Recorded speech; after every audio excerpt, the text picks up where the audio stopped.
Oui, bonjour à tous. Caroline Renoncé, donc avocat pour ceux qui ne me connaissent pas, et principalement à 95%, désolée pour ce petit bruit de fond qui n'était pas du tout prévu, à 95% dédié aux entreprises. Et j'ai pour habitude effectivement d'intervenir normalement en présentiel, mais là, avec la crise sanitaire que nous connaissons, maintenant, on se voit par écran interposé ou on ne se voit pas du tout d'ailleurs, on s'entend juste. Donc j'espère qu'aujourd'hui, les thèmes que je vais pouvoir vous présenter vous apporteront des informations précises et puis bien évidemment, comme à l'habitude, n'hésitez pas si vous avez des questions à procéder par le chat et si jamais les questions appellent une réponse un peu plus détaillée, je me tiens à votre disposition pour y répondre post-conférence. Donc, plusieurs points vont être abordés aujourd'hui, et notamment tout ce qui est actualité en droit social et un peu orienté droit de la paix et un petit peu plus technique aujourd'hui, sachant que après cette conférence en actualité droit social, vous aurez bien évidemment une conférence spécifique sur la DSN pour 2022. Alors, même si je l'aborde brièvement dans mon support, comme on ne dispose pas de beaucoup de temps non plus, je vais plus m'orienter sur tout ce qui est actu RH, actu vraiment social, et tout ce qui est technique, je le laisserai pour la conférence d'après. Alors, on démarre aujourd'hui avec une actualité, bon, je pense que tout le monde le sait, mais au cas où, depuis le 1er octobre de cette année, le SMIC horaire a augmenté, donc il passe à 10,48 €. Ce qui nous fait un SMIC mensuel de 1 589,50 et bien évidemment, le minimum garanti est également augmenté depuis le 1er octobre dernier. Donc, il est à 373 au lieu de 365. Donc, il faut vérifier impérativement si, bien évidemment, vos logiciels sont correctement paramétrés. Et puis, parfois, là où on ne fait pas très attention, c'est pour les bas salaires au niveau conventionnel. Parfois, le SMIC, en augmentant 2 fois dans l'année, passe au-dessus du taux minimum conventionnel. Et donc, ce n'est pas le minimum conventionnel qu'il faut appliquer, mais bien le SMIC légal. Ensuite, autre information, depuis le 30 septembre, donc c'est tout récent, les mesures dérogatoires qui ont été prises pendant la période de crise sanitaire prennent fin au 30 septembre 2021 avec une certaine subtilité pour certaines dispositions, puisque le projet de loi de finances pour 2022 au final, envisage de revenir sur des dispositions qui ont pris fin au 30 septembre 2021. En tout cas, là, pour rappel, il est sûr que ont pris fin au 30 septembre. Les mesures d'urgence en matière de congés payés, de durée du travail et de jours de repos, vous vous rappelez de ces mesures d'urgence, congés payés, par exemple, on pouvait demander aux salariés, avec un délai de prévenance assez restreint, de poser des jours de congé en lieu et place de l'activité partielle. On pouvait leur imposer, ce qui était... Alors, bien sûr, il fallait un accord d'entreprise, il fallait passer par le CSE, etc. Mais il y avait des conditions qui encadraient ce recours aux congés payés. Mais sachez qu'aujourd'hui, toutes les mesures dérogatoires qui avaient été prises, donc au titre des congés payés, de la durée du travail et des jours de repos, il n'est plus question d'y avoir recours depuis le 1er octobre.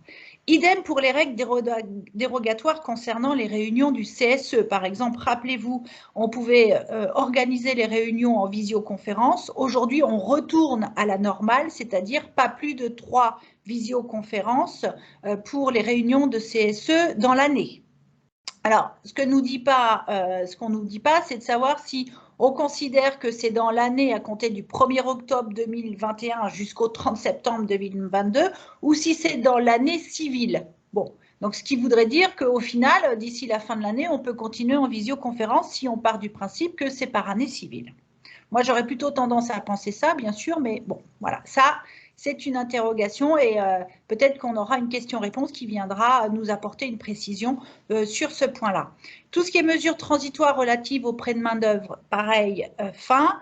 toutes les mesures relatives au CDD, vous savez, où il n'y avait plus vraiment de délai de carence, etc. On pouvait déroger au délai de carence entre 2 CDD. Ça, c'est pareil, ça prend fin. Et les missions dérogatoires du service de santé au travail. Prennent fin également au 30 septembre les mesures dérogatoires concernant les indemnisations des arrêts maladie Covid-19, qui permettaient, vous savez, aux assurés de bénéficier pendant leur arrêt de travail d'indemnités journalières de sécurité sociale, sans délai de carence, etc., quand les arrêts étaient liés à la maladie de la Covid-19. Alors, sachant que le projet de loi de financement de la sécurité sociale pour 2022 envisage de revenir sur cette la fin de cette mesure dérogatoire. Et puis, en revanche, là où la date butoir est vraiment maintenue au 30 septembre 2021, c'était pour l'organisation des entretiens professionnels. Et par conséquent, si jamais au 30 septembre 2021, vous n'avez toujours pas réalisé vos entretiens professionnels, et plus particulièrement celui qui aurait dû avoir lieu au bout de la 6e année, eh bien, avec les mesures qui s'imposaient, eh bien, l'abondement du CPF est dû par l'employeur. Alors, pour rappel, vous savez que normalement, vous devez le faire spontanément, cet abondement du CPF. Il ne faut pas attendre d'être éventuellement condamné à abonder le CPF. Alors, vous m'excuserez, je suis passée un peu vite sur mes slides. Je reviens en arrière, du coup, voilà. Alors, actualité concernant les visites médicales. On a un décret du 29 septembre 2021 qui vient, en revanche, prolonger la mesure de report de certaines visites médicales. Alors, c'est un peu contradictoire, vous allez me dire, je ne comprends pas très bien. Normalement, c'est fin des mesures dérogatoires au 30 septembre. Et puis, au final, on a un décret du 29 septembre qui vient dire non, on prolonge la mesure de report de certaines visites médicales. Alors oui, effectivement, sur ce point spécifique, décret du 29 septembre qui vient nous dire que pour toutes les visites qui auraient dû avoir lieu au 30 septembre 2020, enfin avant le 30 septembre 2021, eh bien pour toutes celles-ci, le médecin du travail a la possibilité de reporter les visites jusqu'à 1 an après l'échéance normale des visites qui auraient dû être passées avant le 30 septembre 2021. Voilà. Alors, ça concerne les visites d'information et de prévention, les renouvellements de la visite d'information et de prévention, le renouvellement de l'examen médical d'aptitude des salariés qui bénéficient d'un suivi individuel renforcé, les visites intermédiaires des salariés et sont également concernées celles dont l'échéance du coup était prévue avant le 30 septembre. En revanche, il y a malgré tout des exceptions, bien évidemment, et ça, c'est si le médecin estime, bien évidemment, que le salarié doit être vu de manière impérative au moment de la visite qui était à l'origine programmée ou qui aurait dû être programmée. Et donc, c'est sauf appréciation contraire du médecin, pour faire court. Et puis, vous avez certaines catégories de personnes qui sont exclues de ce report, notamment, bien évidemment, les femmes de retour de congé maternité, les salariés handicapés, etc. Donc, il y a tout un tas d'exclusions, de report de la visite médicale autorisée. En revanche, et ça a été confirmé par le décret du 29 septembre 2021, ce qui a pris fin véritablement, c'est la faculté du médecin du travail de confier sous sa responsabilité à un infirmier au santé au travail la visite de pré-reprise et la visite de reprise. Donc, pour la période intermédiaire, l'infirmier pouvait être en charge de ces deux visites. Depuis le 30 septembre, ce n'est plus possible. Donc, à vérifier si jamais vous avez des salariés dans ce cas et qui seraient au final vus par un infirmier après le 30 septembre, parce que si jamais c'est le cas, eh bien votre avis d'inaptitude, il ne sera pas valable légalement, ce qui veut dire que ça ouvre la possibilité à une contestation ultérieure et ça peut être effectivement assez préoccupant pour l'entreprise. J'espère que je ne suis pas allée trop vite et que tout va bien. Si vous avez des questions, n'hésitez pas, j'y répondrai par la suite. Alors, on passe à l'actualité concernant le plan de financement de la sécurité sociale pour 2022. Alors, on poursuit sur l'idée d'unifier le recouvrement social des cotisations. Donc, l'URSSAF, à un moment donné, va se retrouver le seul organisme collecteur pour tout. Et c'est ce qui est bien sûr dans les tuyaux. C'est engagé depuis 2017, vous n'êtes pas sans le savoir, et ça se poursuit au fur et à mesure. Donc, en revanche, ce qui était prévu pour janvier 2022, c'est-à-dire le transfert du recouvrement des cotisations de retraite complémentaires à chez Carco aux URSSAF, eh bien, va être décalé en 2023 afin de prendre en compte le fait que les entreprises ont été particulièrement mobilisées pendant la crise et n'ont peut-être pas eu la possibilité de se mettre à jour pour ce transfert. Et puis, autre chose, ce qui est prévu également, c'est de pouvoir transférer aux URSSAF le recouvrement des cotisations d'assurance vieillesse et d'invalidité décès des professionnels libéraux. Donc ça, premier axe. Deuxième axe, désolé. Assouplissement de l'utilisation exclusive du TES et du CEA.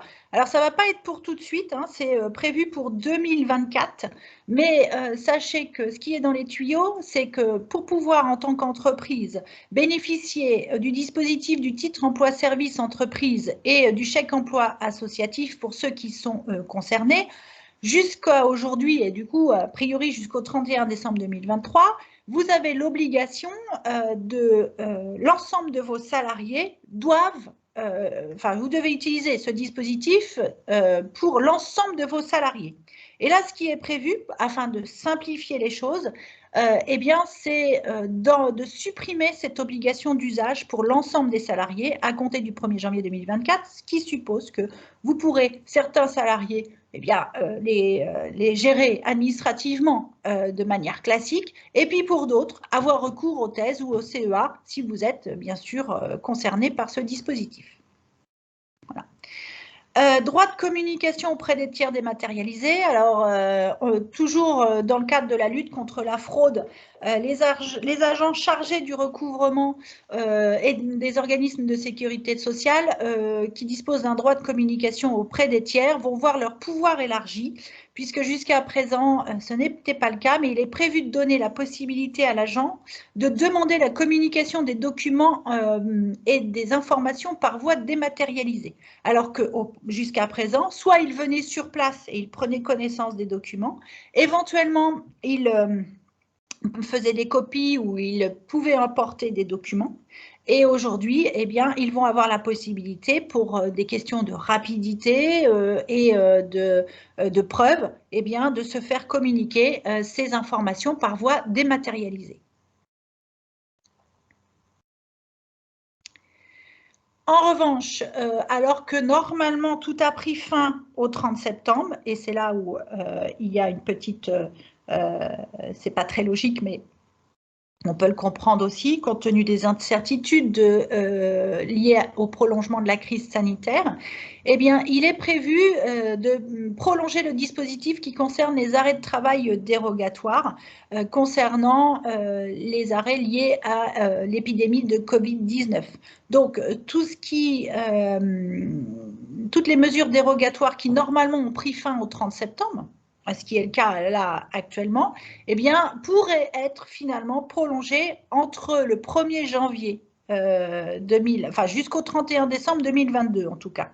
Donc, est-ce que dans la loi, la loi de finances de sécurité sociale pour 2022 qui va être votée courant décembre a priori, est-ce qu'il y aura un effet rétroactif au 1er octobre 2022 par rapport, par exemple, au délai de carence, etc. ou pas? Je suppose qu'ils vont prévoir ça. Et à tout le moins, a priori, le dispositif des arrêts dérogatoires, finalement, serait prolongé jusqu'au 31 décembre 2022. Donc, affaire à suivre. On va se revoir au mois de décembre. J'espère avoir la réponse. Donc, je pourrai vous donner l'information. Ensuite, assouplissement du cumul emploi-retraite dans le cadre de la crise sanitaire. Alors ça, c'est également une disposition qui est prévue par le projet de loi de financement de la sécurité sociale pour 2022. On s'est aperçu avec cette crise sanitaire qu'on avait besoin de mobiliser l'ensemble du personnel soignant et les professionnels de santé qui étaient partis à la retraite. Donc du coup, pour cette branche d'activité, on aurait un assouplissement du cumul emploi-retraite. Vous savez que normalement, on a 2 systèmes de cumul emploi-retraite. On a le cumul emploi-retraite limité et le cumul emploi-retraite total. Cumul emploi-retraite limité, c'est lorsque le salarié parti à la retraite n'avait pas l'âge requis, par exemple, pour partir à la retraite, ou qu'il n'avait pas ses droits de retraite à taux plein, et du coup, il ne pouvait pas reprendre sans être sanctionné, entre guillemets, une activité auprès du même employeur sans respecter un délai de carence de 6 mois. Et en plus, le cumul entre ses revenus, sa pension de retraite et ses revenus d'activité ne devait pas dépasser un certain plafond. À défaut, si ça dépassait un certain plafond, eh bien, il y avait suspension du versement de sa pension de retraite. Ça, c'était le cumul emploi-retraite limité. Et le cumul emploi-retraite total, vous pouviez reprendre dès le lendemain de votre mise à la retraite votre activité auprès du même employeur et il n'y avait pas de limitation par rapport aux revenus tirés de votre reprise d'activité. Vous bénéficiez donc de votre pension, enfin vous bénéficiez de votre pension de retraite à taux plein, plein pot, et un salaire également plein pot. Bon. Donc, ce système de cumul emploi-retraite non limité serait, pérennisé, et notamment dans le cadre de l'activité liée au personnel soignant et professionnel de santé. J'espère que je suis assez claire, parce que je vais assez vite.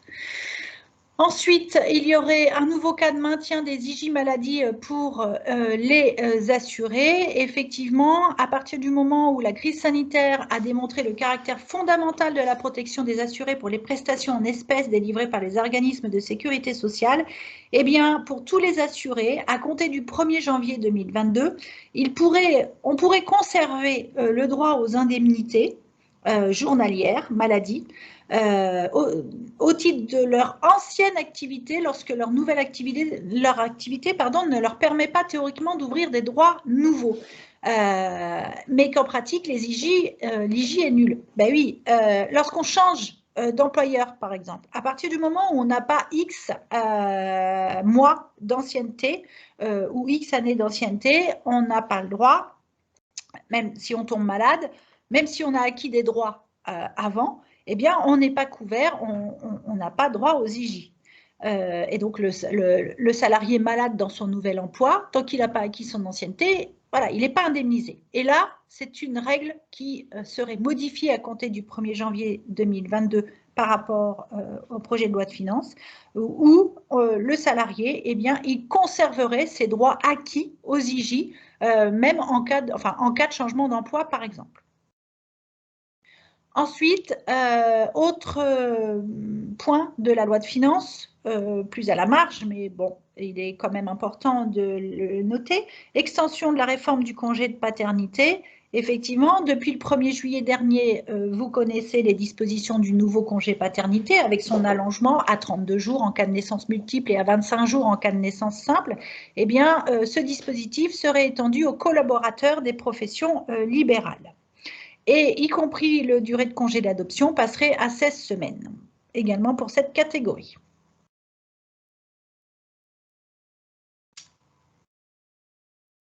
J'espère que tout va bien. Alors, on passe maintenant au compte au CPF et à la DSN. Alors, je vous confirme que tout va bien. Bon, merci, parce que moi, je ne vois pas, en fait, les commentaires. Non, non, tout va bien. S'il y a des questions, évidemment, vous pouvez utiliser la conversation de la réunion, mais tout va bien. Vous pouvez même boire un petit verre d'eau, maître Renoncé. Non, pour l'instant, c'est bon. Bon, très bien. Alors, concernant le CPF et la DSN, bon, une information assez technique cette fois-ci et que vous pouvez retrouver très facilement sur l'actualité de notre entreprise où tout est bien expliqué. Le service Mon compte formation régularisation permet aux employeurs aujourd'hui de consulter et de corriger les éléments déclarés en DSN en entrant dans le calcul des droits CPF de leurs salariés.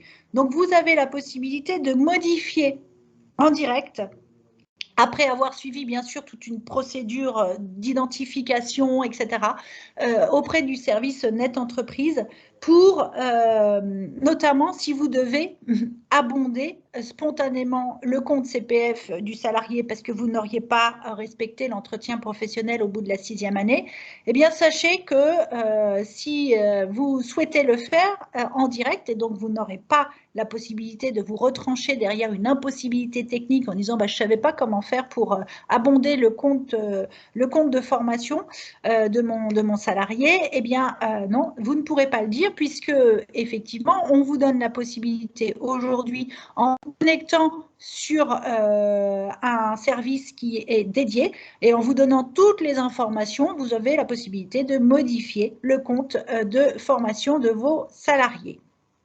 Voilà. Alors, ça s'adresse à certaines entreprises. Et puis, vous pouvez le faire par contre que par salarié par salarié. Vous ne pouvez pas le faire globalement. Hein.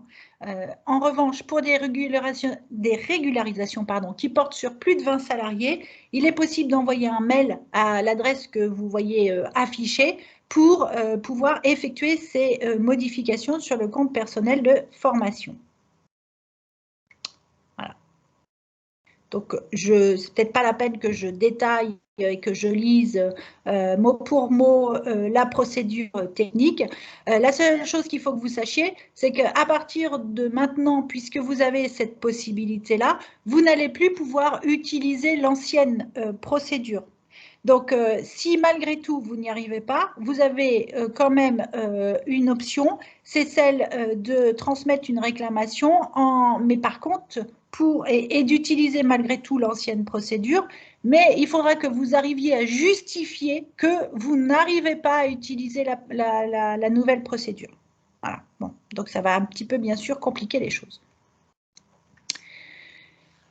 Une information concernant le pass sanitaire et les arrêts maladie. Alors attention, ça ne s'adresse pas à tout le monde. Ça s'adresse aux activités où l'obligation de vaccination ou de détenir un pass sanitaire pour certaines professions. La question-réponse vient donner des informations assez inédites puisque on vient vous dire pour l'administration, le salarié en arrêt maladie avant la suspension de son contrat pour non-respect de l'obligation vaccinale, a certes droit aux IJSS et aux compléments d'employeur. En revanche, il n'a droit qu'aux IJSS s'il est en arrêt maladie pendant la suspension due à l'absence de vaccination. Alors, en clair, vous êtes dans une branche d'activité où l'obligation vaccinale est de mise, d'accord ? Où le pass sanitaire est obligatoire. Sachant que quand on dit pass sanitaire, ça peut recouvrir l'obligation de vaccination dans les textes. Bon. Votre salarié, il est malade avant la suspension de son contrat, que vous avez été obligé de lui notifier, puisqu'il est dans l'incapacité de vous présenter son pass sanitaire ou qu'il refuse de le présenter, ou qu'il n'est pas vacciné. Par exemple, dans le domaine médical, de la santé, pour pouvoir travailler aujourd'hui, enfin, pour pouvoir, oui, effectivement, exercer ses missions aujourd'hui, il y a une obligation de vaccination qui est imposée. Bon. Si le salarié refuse de se faire vacciner, il ne peut pas aller travailler, l'employeur est obligé de lui suspendre son contrat. Si il est en arrêt maladie avant cette suspension, avant la notification de cette suspension, il va percevoir ses IJSS et le complément employeur, pas de difficulté. En revanche, si, comme de par hasard, vous lui notifiez sa suspension de contrat parce qu'il ne respecte pas, pour non-respect de l'obligation vaccinale, eh bien, sachez que la sécurité sociale, enfin la CPM, part du principe qu'à partir de ce moment-là, eh bien, est suspendu, il n'a droit qu'aux IJSS. Et donc, vous, en tant qu'employeur, vous n'avez pas l'obligation de lui verser un complément de salaire, sauf si bien évidemment vous avez des dispositions de votre convention collective qui vient dire que quelle que soit la situation du salarié, eh bien, il a droit au complément maladie. Alors, ça va être un petit peu compliqué à mettre en œuvre cette situation, mais c'est quand même quelque chose qui est, à mon avis, important. Ce qu'il faut savoir aussi, et d'ailleurs, pour tous ceux qui travaillent dans le domaine de la santé, vous avez déjà dû recevoir de la part de vos CPM un courrier qui vous demande de bien vouloir signaler les cas douteux d'arrêt maladie. Moi, j'ai un client qui, effectivement, a reçu un courrier de la CPM pour dire, ben voilà, si vous avez des salariés dont vous doutez fortement de la réalité enfin, en tout cas, des raisons pour lesquelles il est en arrêt maladie, alors que vous lui avez notifié préalablement une suspension de son contrat, eh bien, merci de nous signaler ces cas-là. Bon, donc ça, et parce que la CPM veut faire un contrôle concernant les salariés qui qui arrivent à être en arrêt maladie alors qu'ils devraient être vaccinés ou en tout le moins justifier de leur passe sanitaire pour pouvoir travailler. Voilà. Autre chose, rappelez-vous, normalement, quand vous faites un maintien de salaire, vous avez la possibilité en tant qu'employeur de diligenter des contrôles par des organismes privés. Et si jamais le contrôle s'avère infructueux, c'est-à-dire que le médecin privé détermine que l'arrêt maladie n'est pas justifié, il en informe la CPM, qui, elle, a la possibilité de suspendre les IJSS. Et si les IJSS sont suspendus, eh bien, vous avez la possibilité, bien évidemment, de suspendre le complément de salaire.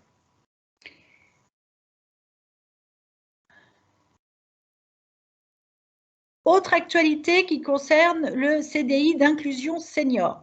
Alors, ça s'adresse pareil à une particularité, à une branche d'activité un peu spécifique, puisqu'il s'agit de la branche d'insertion. Alors, que ce soit au niveau des entreprises d'insertion, des entreprises de travail temporaire d'insertion ou un atelier ou une association intermédiaire ou un chantier d'insertion. Donc, sachez que depuis le 1er septembre 2021, eh bien, ce dispositif concernant les CDI seniors est entré en vigueur. Il s'adresse aux personnes âgées d'au moins 57 ans et qui rendent compte, bien évidemment, des difficultés sociales et professionnelles particulières pour les réinsérer dans la vie professionnelle. Alors, ce dispositif, eh bien, il est attaché à des aides financières assez conséquentes. Et je vous ai détaillé effectivement le montant socle et puis les pourcentages du montant socle qui sont accordés en fonction de la première année ou de la deuxième année d'exécution du CDI d'inclusion des seniors. Donc ça, c'est une info qu'il faut avoir en tête, mais bon, pour ceux qui sont concernés, c'était à mon avis important. Ensuite, une information qui concerne l'actualité PEPA. Alors, PEPA, la prime exceptionnelle pour le pouvoir d'achat, celle qui est reconduite pour le moment jusqu'en mars, 31 mars 2022. Alors, il y a des petites subtilités par rapport à celle de l'année dernière.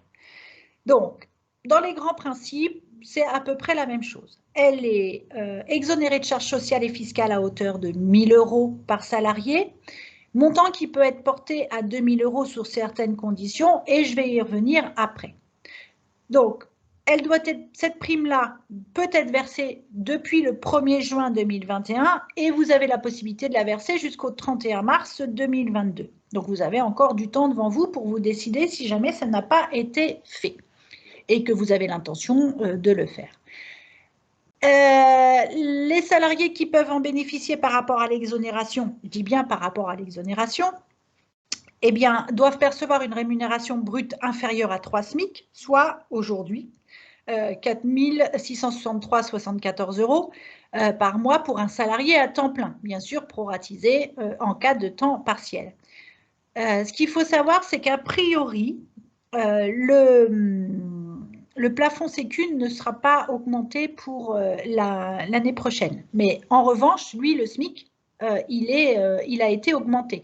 Donc, il faudra refaire les calculs pour savoir si effectivement votre salarié dépasse les 3 SMIC ou pas depuis le 1er octobre.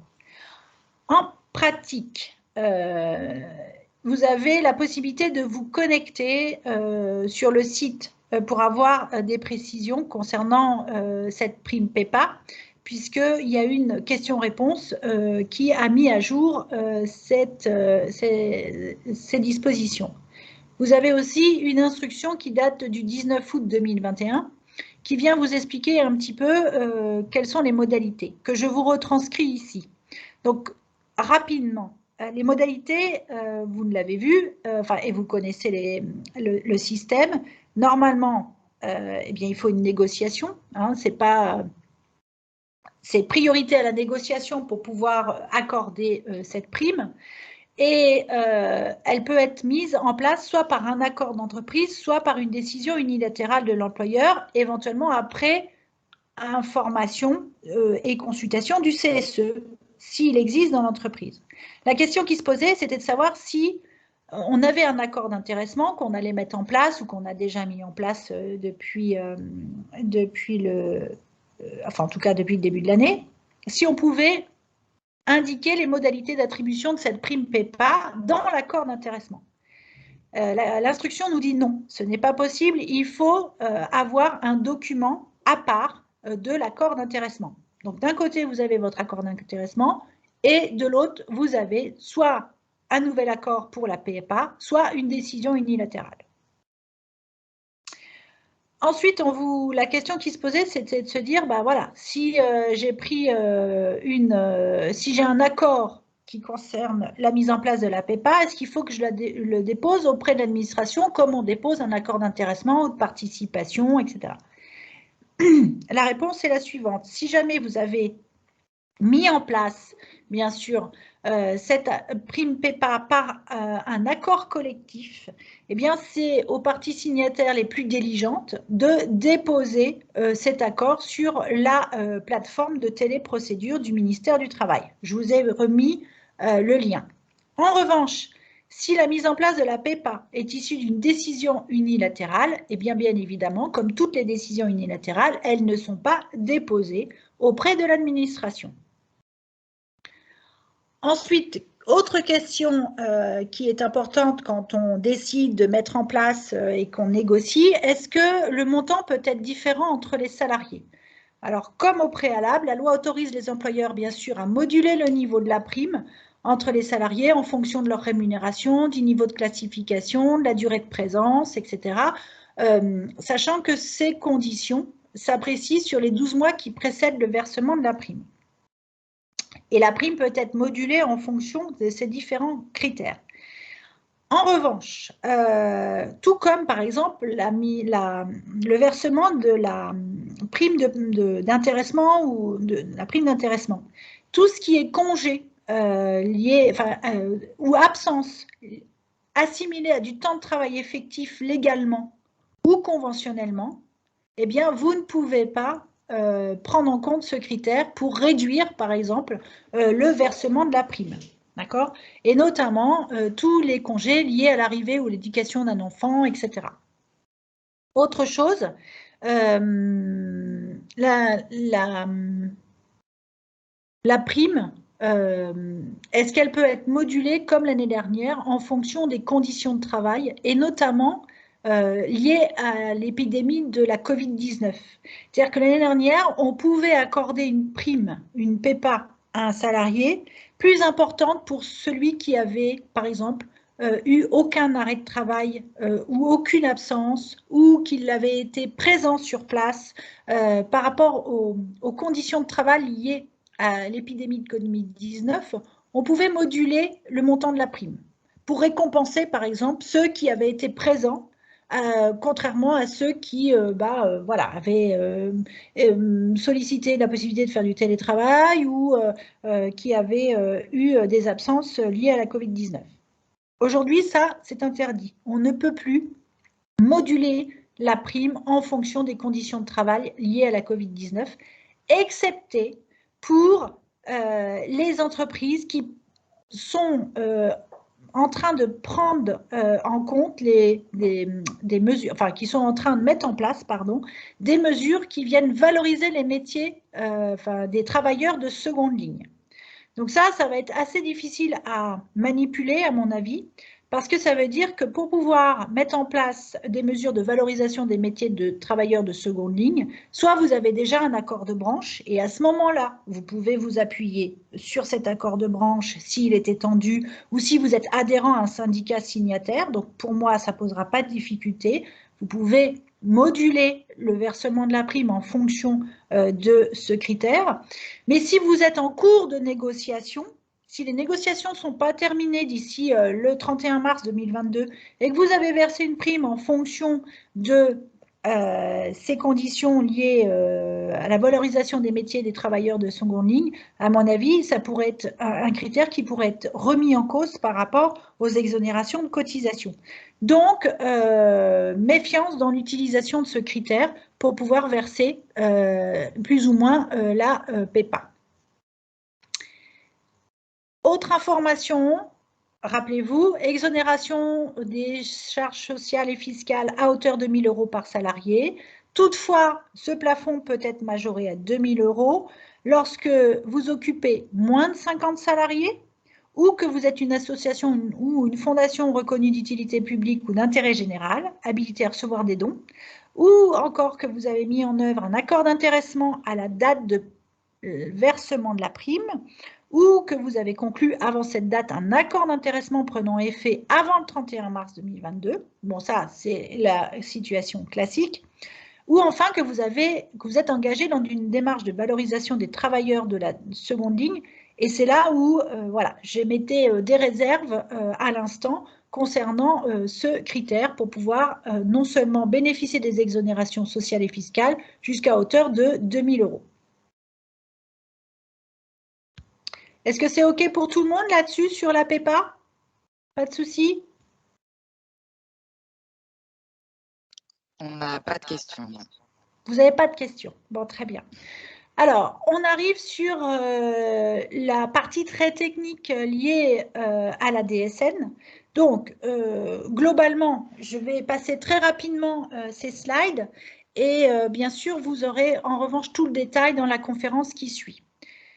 Donc, les nouvelles modalités auxquelles il va falloir que vous fassiez attention, c'est sur la déclaration de la contribution à la formation professionnelle à partir du 1er janvier 2022, puisqu'il y a effectivement des modifications sur la DSN où vous allez devoir renseigner bien sûr l'identifiant de la convention collective. Alors, j'en profite pour faire un rappel juridique sur quelle est la convention collective qui s'applique à mon établissement. Parce que parfois, on a des doutes et parfois, on utilise la mauvaise convention collective et c'est dangereux. Donc, je vous ai rappelé dans cette partie que le rattachement d'une entreprise et de ses établissements à une convention collective s'opère en fonction de l'activité principale de l'entreprise. Et que parfois, en cas d'activité multiple, eh bien, pour déterminer la convention collective, il faut déterminer quelle est l'activité principale en fonction notamment de l'affectation réelle des salariés. Et si vous êtes dans le cadre d'une activité industrielle ou si vous êtes dans le cadre d'une activité commerciale, eh bien, les critères ne sont pas les mêmes. Donc, pour rappel, en cas de pluralité d'activités industrielles, l'activité principale est celle qui compte le plus de salariés, pour pouvoir déterminer la convention collective qui vous est applicable. En cas d'activité commerciale, ce n'est pas le nombre de salariés occupés à cette activité, c'est celle qui correspond au chiffre d'affaires le plus élevé. Donc, ce ne sont pas les mêmes critères. Et en cas de critère mixte, industriel ou commercial, eh bien l'activité est principalement industrielle si le chiffre d'affaires relatif à la partie industrielle est supérieur ou égal à 25% du chiffre d'affaires total. Donc ça, il faut faire très attention à tous ces critères pour pouvoir déterminer la convention collective que vous allez devoir renseigner sur la DSN.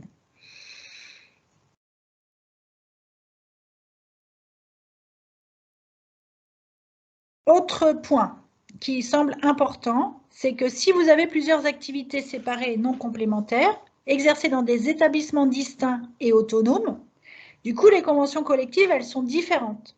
Et donc, vous pouvez avoir différents établissements avec différentes conventions collectives. Donc, il faut pouvoir renseigner établissement par établissement. Autre chose aussi, en fonction des critères que je viens de vous décrire, ça ne vous permet pas forcément d'identifier une convention collective applicable à votre activité. Et donc, il est prévu dans la DSN de pouvoir renseigner en fonction des codes que je vous ai précisés, eh bien, si effectivement vous avez une convention qui n'est pas encore en vigueur, pourquoi elle ne serait pas encore en vigueur? Eh bien, parce que, par exemple, elle n'aurait pas été étendue et vous n'êtes pas adhérent à un syndicat signataire de la convention, ou vous pouvez avoir une absence de convention collective. Il existe encore des branches d'activité où il n'y a pas de convention collective qui s'applique. Donc là, c'est du 9 999 qu'il faut indiquer, etc. etc. Donc, soyez vigilants dans le cadre des déclarations sur la DSN, pour ne pas vous tromper. Et pour les organismes collecteurs, les OPCO, eh bien, c'est pareil. Et il y a toute une procédure à respecter pour savoir quel est l'OPCO que l'on déclare ou pas.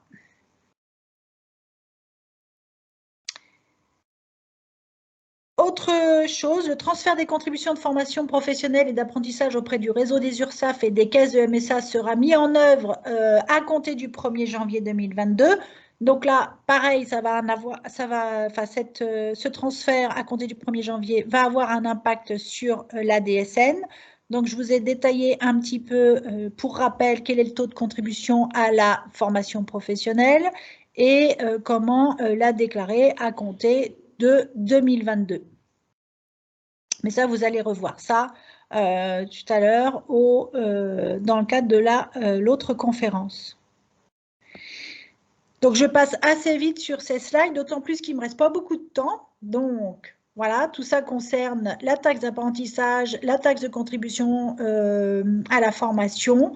Donc, vous avez tout détaillé, mais vous allez pouvoir reposer des questions sur ces différents points. Et également tout ce qui concerne le code de la caisse de congés payés pour les entreprises qui sont adhérentes à une caisse, quelle qu'elle soit. Hein. Donc, pareil, je vous ai détaillé ici comment renseigner le code de la caisse pour le traitement en DSN. Et les points d'attention par rapport à ces différentes déclarations sur la DSN. Je passe désormais, puisqu'il me reste très peu de temps, au congé de deuil pour enfants. Alors, pour rappel, c'est un dispositif qui est issu du Code du travail et du Code de la sécurité sociale. Donc, en cas de décès intervenu depuis le 1er juillet 2022, eh bien, les salariés peuvent bénéficier d'un congé de deuil. Et les dispositions concernant ce congé de deuil, il est important de le rappeler, sont d'ordre public. Ça veut dire quoi? Ça veut dire que ni l'employeur, ni un accord collectif ou une convention collective, etc., ne peut priver le salarié de son droit à congé, ni restreindre l'exercice de ce droit. Et lorsque le salarié, malheureusement, est en deuil pour un enfant, eh bien, aujourd'hui, il est, depuis donc, le 1er juillet 2020, partiellement financé, la rémunération est partiellement financée par des indemnités journalières de sécurité sociale et couplée à une protection contre la rupture de son contrat. Et donc, le congé de deuil est un régime très spécifique. En plus, ce congé, le salarié qui est confronté à un décès peut peut cumuler d'autres dispositifs, notamment des dons de jours de repos entre salariés. Il n'a pas de délai de carence à compter du 1er jour de maladie et il y a un maintien provisoire de ses prestations familiales et il a droit également à une allocation forfaitaire aux familles sous la forme d'un capital décès.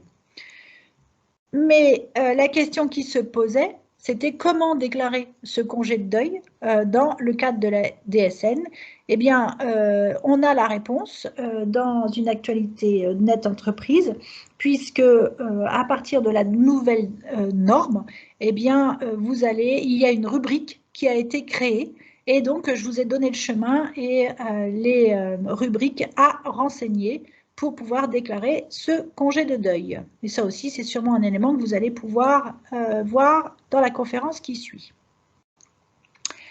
Ensuite, des informations concernant la mise à jour du bulletin officiel de la sécurité sociale, où là, on vient vous donner des précisions sur les modalités de calcul de la valeur d'un avantage à nature remis à un apprenti. Et donc, si on vous dit, si l'administration introduit donc, voilà, les modalités de calcul, et vous avez la possibilité de déduire les avantages en nature, qu'ils soient logement, nourriture, etc., dans la limite de 75% du salaire en espèces. Donc ça, c'est une première chose. Ensuite, une information concernant le forfait mobilité durable, pareil, mis à jour au 1er octobre de cette année, en ce qui concerne le cumul forfait mobilité durable et abonnement au transport en commun. Eh bien, l'exonération est relevée et jusqu'à hauteur de 600 € par an, contre 500 auparavant. Donc, vous pouvez accorder un forfait et un abonnement au transport en commun dans la limite de 600 € sans que ce soit soumis à cotisation. Ensuite, une précision du BOSS également qui concerne le versement d'une indemnité de licenciement à un salarié qui a moins de 8 mois d'ancienneté. Vous savez que normalement, légalement, pour pouvoir avoir droit à une indemnité de licenciement quand on est licencié, eh bien, il faut avoir au moins 8 mois d'ancienneté. Mais parfois, de manière volontaire, eh bien, l'employeur verse malgré tout une indemnité de licenciement, mais c'est surtout, on voit cette situation dans le cadre d'une rupture conventionnelle. Sachant que la rupture conventionnelle, elle est soumise au forfait social de 20%, et non aux cotisations sociales et non à la CSG-CRDS. Mais au cas où vous auriez la volonté de verser une indemnité de licenciement, eh bien le BOSS est venu donner une information concernant est-ce que cette indemnité est elle aussi exonérée de CSG-CRDS ou pas? Eh bien oui, elle sera exonérée de CSG-CRDS si le montant est versé dans la limite de 2/10 de la rémunération mensuelle par mois travaillé, ou de la rémunération de 40 heures pour les salariés rémunérés à l'heure, sans que ces limites puissent excéder la fraction de l'indemnité qui est exclue de l'assiette de cotisation sociale. Voilà. Donc une petite précision concernant le régime fiscal, le régime social plus exactement, de l'indemnité de licenciement versée aux salariés qui normalement n'y ont pas droit légalement. Ensuite, une information qui concerne le fait générateur par rapport à la déclaration des rémunérations. Alors, le principe, il est le rattachement à la période d'emploi. Je vous donne un exemple. Si un salarié si un employeur rémunère ses salariés le 28 du mois au titre du mois en cours, les règles d'assiette, de taux et de plafonnement applicables sont celles en vigueur le mois de la paie. Ça ne pose pas de difficulté. Bon. Si jamais on pratique le décalage de la paie, les cotisations calculées sur les rémunérations se rapportent à la période de travail de décembre 2020 et qui sont versées en janvier 2021, eh bien, les règles d'assiette, de taux et de plafonnement applicables sont celles en vigueur en décembre 2020. Ça paraît assez logique. Mais parfois, on peut se poser la question. Si jamais on a des éléments de rémunération qui sont versés selon une période non mensuelle, admettons une régularisation de l'indemnité de congé payé lorsque le salarié solde ses congés. Bon, alors quid, qu'est-ce qu'on fait? Eh bien, par exemple, fin janvier 2021, l'employeur qui verse le salaire dû au titre de janvier 2021 et par exemple une prime annuelle relative à l'année 2020, ou donc des indemnités de congé au titre de la période d'acquisition de 2020, dont la convention collective prévoit qu'elle doit être versée en janvier de l'année suivante, eh bien, les règles applicables pour le calcul sont celles en vigueur en janvier 2021. Parce que la Convention vient dire, même si ça se rapporte à une période d'emploi de 2020, eh bien, cette prime doit être versée le premier mois de l'année suivante. Eh bien, dans ces conditions, le taux et le plafond, etc., applicables et sont ceux en vigueur au cours du mois de versement et non au titre de la période d'emploi. Pareil, lorsque vous corrigez une erreur relative à une période d'activité antérieure, je vous donne un exemple pour que ce soit plus parlant. Le salarié est à temps partiel à 80%. Par erreur, il a été rémunéré en mars 2021 sur la base de 50%. Eh bien, en avril, on régularise. Eh bien, le complément de rémunération versé en avril est soumis à l'ensemble des règles en matière 1 qui étaient en vigueur en mars 2021 et non en avril 2021. Excusez-moi.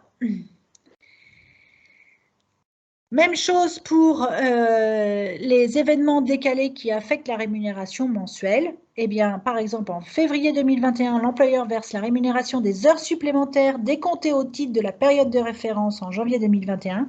Les règles pour le calcul de cotisation sont celles en vigueur en février 2021 et non en janvier 2021. J'espère que c'est OK pour tout le monde. Ensuite, une information qui concerne la déduction forfaitaire. Et là, il va falloir que j'aille très vite parce que je ne sais pas s'il me reste du temps pour présenter la jurisprudence. Mais pour certaines catégories de salariés, les employeurs sont autorisés à appliquer à la base de calcul des cotisations dans la limite d'un plafond et une déduction forfaitaire spécifique. Alors, pour rappel, pour que ce soit OK, il ne faut pas que le salarié fasse partie uniquement de la liste qui permet cette déduction forfaitaire. Il faut que les conditions dans lesquelles la profession est exercée génèrent effectivement des frais professionnels. Sinon, vous pouvez vous faire redresser si jamais vous appliquez la déduction forfaitaire alors que les conditions d'activité ne sont pas remplies. Pour rappel, il est plafonné à 7 600 € par an et par salarié. Et il y a des règles spécifiques pour le cumul de la réduction et de la réduction générale de cotisation sociale dont je vous laisse prendre connaissance. Et également, attention, il y a eu une définition de l'abus manifeste relative au repas d'affaires qui est modifiée et la tolérance sur le respect de ces conditions d'application de la déduction spécifique est prolongée d'1 an, soit jusqu'au 31 décembre 2022. À partir du 1er janvier 2023, il faudra faire très attention à la notion d'abus manifeste relative au repas d'affaires pour éviter de se faire retoquer. Autre info qui concerne le forfait jour réduit et les frais professionnels. Rappelez-vous, déjà en juin, je vous avais présenté une information du boss concernant les forfaits jours réduits. Légalement, les forfaits jours réduits, c'est-à-dire les jours travaillés en dessous de 218 jours, on n'est pas considéré comme salarié à temps partiel. Bon. Mais les modalités de calcul pour déterminer les plafonds, en fait, sont quasiment les mêmes que pour un temps partiel.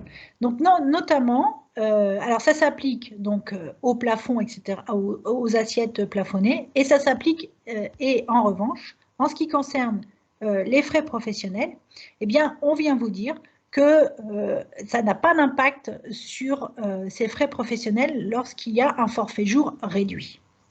Donc, je vous ai redonné la formule pour calculer le plafond et la détermination de la valeur du SMIC à retenir pour la prestation du seuil de revenu.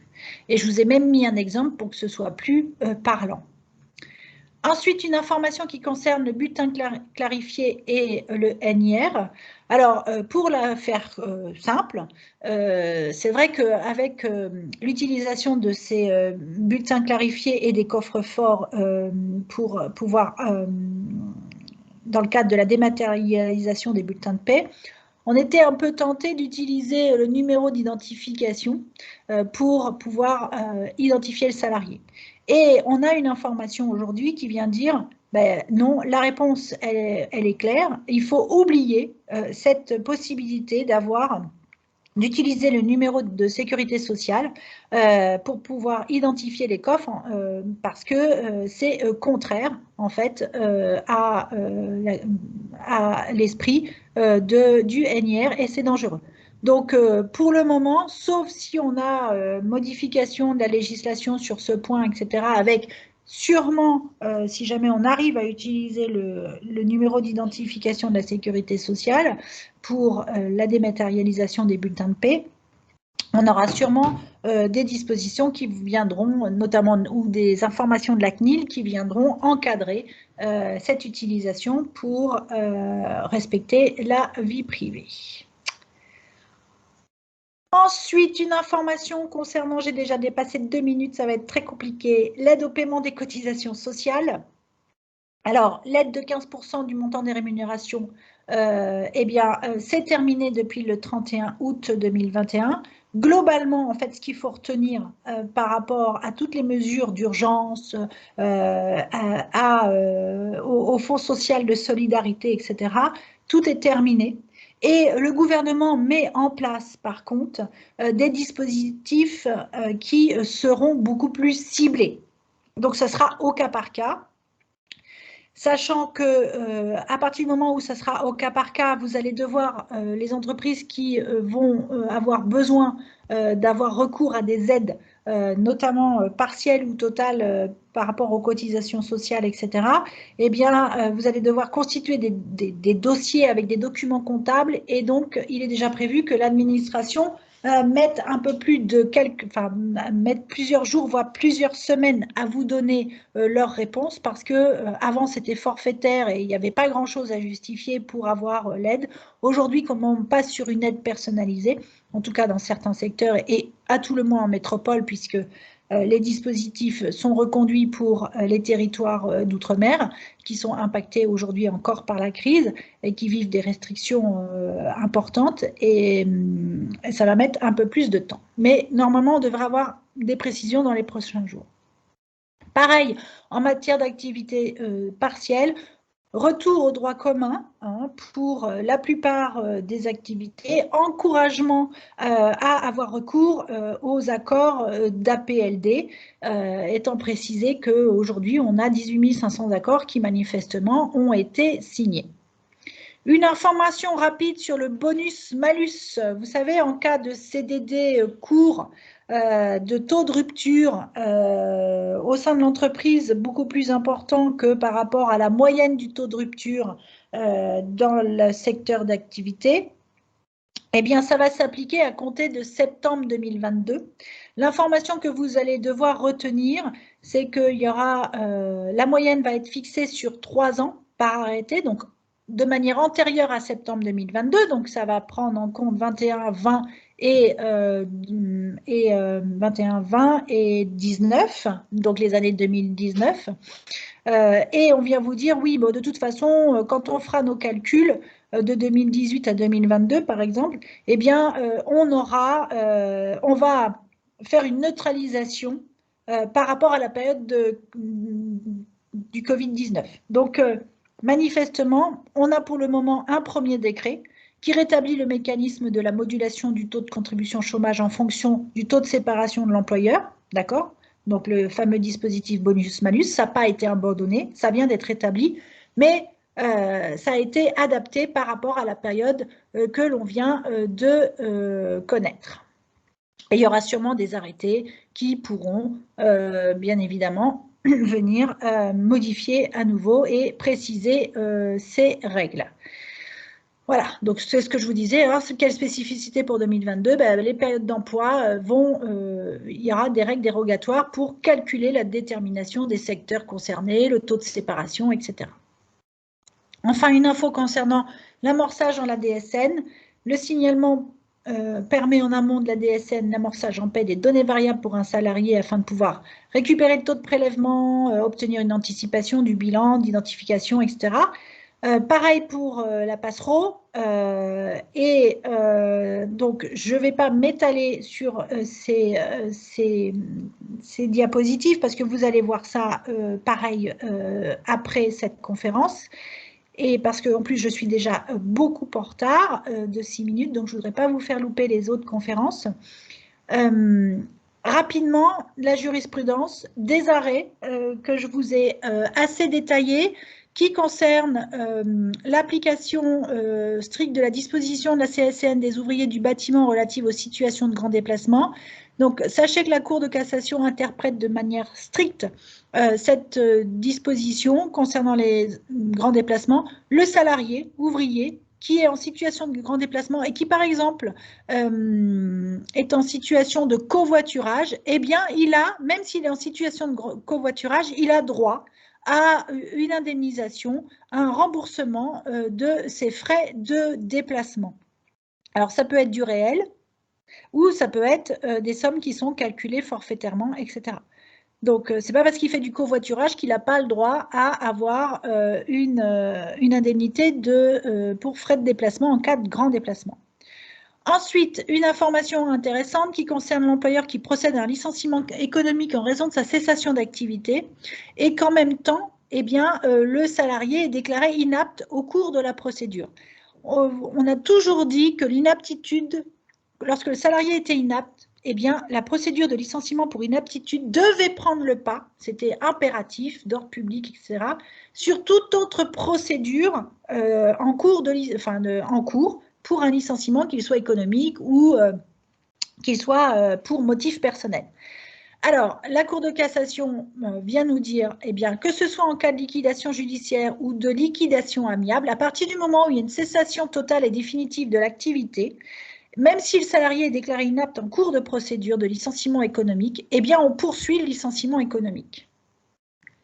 Voilà. Ensuite, en cas d'inaptitude du salarié consécutive à un accident du travail, dès lors que le juge prononce la résiliation judiciaire du contrat, eh bien, ça produit les effets d'un licenciement nul. Vous savez que si un salarié est déclaré inapte suite à un accident du travail et qu'il arrive à démontrer, dans le cadre d'un contentieux, que son licenciement doit être déclaré nul parce que l'employeur aurait commis des fautes tellement graves que ça justifierait, enfin que l'inaptitude en fait est liée aux fautes de l'employeur, eh bien ça emporte les effets d'un licenciement. Là, on est dans la situation où un salarié est victime de harcèlement moral, il est en arrêt maladie, il obtient la reconnaissance de son arrêt maladie au titre de la législation des accidents du travail et il demande devant le juge la résiliation judiciaire de son contrat en raison de ce harcèlement. Le juge prononce la résiliation de son contrat, ça emporte les effets d'un licenciement nul. Du coup, il a droit au doublement de son indemnité de licenciement à ce titre. Ensuite, important, lorsque vous avez des conventions collectives ou des règlements intérieurs qui viennent apporter des garanties supplémentaires par rapport au Code du travail sur les procédures disciplinaires, des garanties de fond, eh bien, soyez très vigilants parce que si jamais vous ne respectez pas ces garanties, par la suite, ça peut emporter une reconnaissance d'un licenciement sans cause réelle et sérieuse. Là, on était sur l'irrégularité commise par un employeur dans le déroulement d'une procédure conventionnelle de licenciement disciplinaire.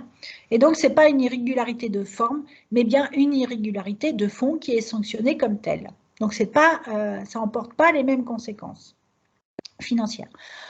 Rapidement, le reste des arrêts de jurisprudence, là, on vient vous dire, et là, il faut faire très attention parce que ça arrive très régulièrement dans les entreprises, si un salarié est à temps partiel et qu'il accomplit des heures complémentaires de travail et travaille plus de 35 heures au cours d'une même semaine, eh bien, son contrat doit être requalifié en contrat à temps plein à compter de ce dépassement, même si la durée du travail prévue au contrat est fixée mensuellement.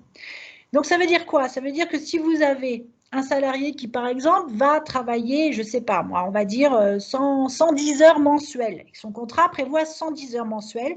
Si dans la répartition de ces 110 heures mensuelles, vous arrivez à 35 heures une semaine, eh bien, ça emporte la requalification de son contrat. Donc, il faut faire très attention sur la répartition du temps de travail et rester systématiquement en dessous de 35 heures semaine. pour une semaine. Et là, autre arrêt également qui concerne l'employeur qui n'a pas convoqué le salarié avant un entretien préalable, avant de prononcer un avertissement ou une même sanction. Vous savez que normalement, une sanction de même nature, un avertissement, le Code du travail ne nous dit pas qu'il faut convoquer le salarié préalablement. Ce sont les seules sanctions que vous pouvez faire directement sans avoir à entendre le salarié. Sauf, nous dit la Cour de cassation à 2 reprises le 22 septembre dernier, lorsque vous avez un règlement intérieur ou une convention collective qui vient subordonner un licenciement à l'existence de 2 sanctions antérieures pouvant être des avertissements, c'est-à-dire on soumet la condition du licenciement au fait d'avoir déjà été sanctionné au moins 2 fois par un avertissement, et bien là, comme l'avertissement, il a un impact sur votre devenir dans l'entreprise, parce que si vous avez 2 avertissements, ça peut conduire à un licenciement derrière en cas de réitération, eh bien, la Cour de cassation vient nous dire, vous devez, dans ce cas, impérativement convoquer le salarié préalablement à son avertissement. Donc ça, il faut faire attention parce qu'il y a beaucoup de règlements intérieurs ou beaucoup de conventions collectives qui mettent en œuvre cette possibilité de licencier lorsqu'il y a eu 2 sanctions antérieures. Et enfin, et ça sera ma toute dernière diapositive, eh bien, en cas de rupture anticipée du CDD qui intervient à l'initiative de l'employeur, en dehors des cas de faute grave, etc., eh bien, le salarié a non seulement droit au moins au salaire qui restait à courir jusqu'au terme initialement convenu du CDD, ça, on le savait déjà, mais également à des dommages et intérêts. Et le juge part du principe que, effectivement, l'indemnisation peut être des salaires qui courent jusqu'à la fin du CDD, c'est un seuil minimum, et que, en fonction du préjudice qui est subi par le salarié et dont il rapporte la preuve, eh bien, il peut octroyer bien au-delà. Voilà, et j'en ai terminé. Désolée pour le léger retard, mais j'avais vraiment beaucoup de choses à dire. Et encore, je suis allée très